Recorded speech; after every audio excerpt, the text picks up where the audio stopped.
This is Tanks Vlog, September 3rd, 2019, wrapping up today in sports.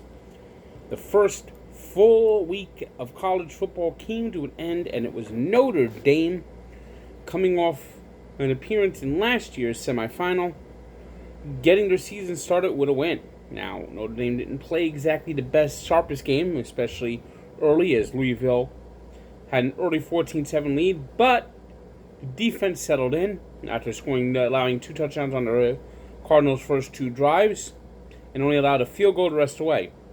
Meanwhile, Ian Book, as he always seems to do, just did enough, and Notre Dame got a nice 35-17 win. While college football, of course, is just beginning, the NFL kicks off Thursday, and it was Labor Day, so I unveiled my NFL preview. You can click the link below if you want to see it in full. In short, I think the Patriots win again. It's going to be a miserable season, I personally think. I mean, the Dolphins are going to be just absolutely terrible this year. Just terrible. And if they could get something to finally get some real draft franchise players, it will be worth it. Because I am tired of being in the NFL hell. And that's the only thing that scares me about Ryan Fitzpatrick. He might win just enough games to keep the Dolphins in the NFL hell, where they get nothing. End up with another fucking Ryan Trashy hell. God, Ryan Trashy Hill. I don't think there's a Dolphin quarterback I hated more than Ryan Trashy Hill. He was garbage. He never got better. This is what happens when you draft someone who was a receiver who played quarterback his last year. I mean, for the Dolphins to stick with him for 7 years, 7 miserable fucking years, is absolutely ridiculous. So anyway, check out my NFL preview down below. Click the link. And let me know what you think. Baseball, meanwhile, is in its stretch drive. And the Mets playing on no rest, thanks to fucking ESPN. Can someone ask me a question? Why there should be a rule. If you're playing at 1 o'clock, ESPN can't pluck your game for Sunday Night Baseball. That's it. Simple rule. You got teams playing at 4? You could pick one of those games. If you're because always, in rare cases, are you going to play in the same town on Sunday and Monday. So you're not only ending a game late, you're traveling, and then you're playing a game in a day game. That's just not right. That's not right. If you're going between cities, you should not play a day game after a night game ever in Major League Baseball. I mean, at least not a 1 o'clock start. I mean, if you want to start the game at 4, I guess that's fine. But not a 1 o'clock start. But the Mets didn't show any ill effect as Noah Syndergaard struck out 10. Was brilliant over 7 innings. Coming off of his worst performance, had a very strong performance in Washington. Mets won the game 7-3. Brandon Nimmo, starting for the first time, actually looked like Brandon Nimmo for the first time all season. I guess he is healthy. Jeff McNeil, who's been in a terrible slump, actually hit a home run, so maybe he can get back on track. And the Mets just barely hanging on, but they're hanging on. As they play a 3-game series with the Nationals, and that's the last time they'll play the Nationals this year. One of the teams that they have to catch in the wild card. So they need this series. They need this series big time. Yankees, meanwhile, were shut out for the first time in 220 games. That's over a year.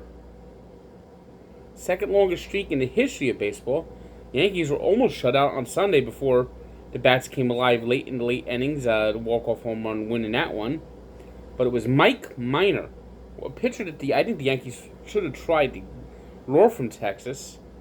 7.1 innings, 7 1/3 innings, I should say. Was just brilliant, and the Yankees just he put the Yankees bats to sleep.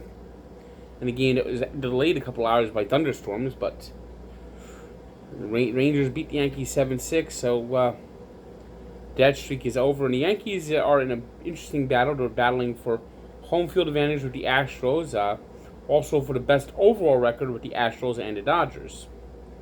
Of course, the division's practically theirs. They have a 9-game lead. And that's even with the Rays win today, 5-4 over the Orioles. Tommy Pham with a walk-off single in the 10th inning for that win. It was the Twins 4-3 winners over the Tigers. Tigers and Orioles are in a race right now for the first team to 100 losses. Josh Donaldson homered off his former club as the Braves beat the Blue Jays 6-3. It was the Phillies also playing on no rest, beating the Reds 7-1. Cardinals 3-1 winners over the Giants. Cubs, after being shut out the last 2 games, erupted for 5 runs in the 7th to beat the Mariners 5-1. Was the Astros 3-2 winners over the Brewers in 10 innings. Diamondbacks, in a football-like score, beat the Padres 14-7. It was the Indians 11-3 winners over the White Sox, and believe it or not, this game was not played at Coors Field, but the Dodgers hit 7 home runs against the Colorado Rockies at Dodger Stadium, winning the game 16-9. As Kenta Maeda actually came in to get the save in this one.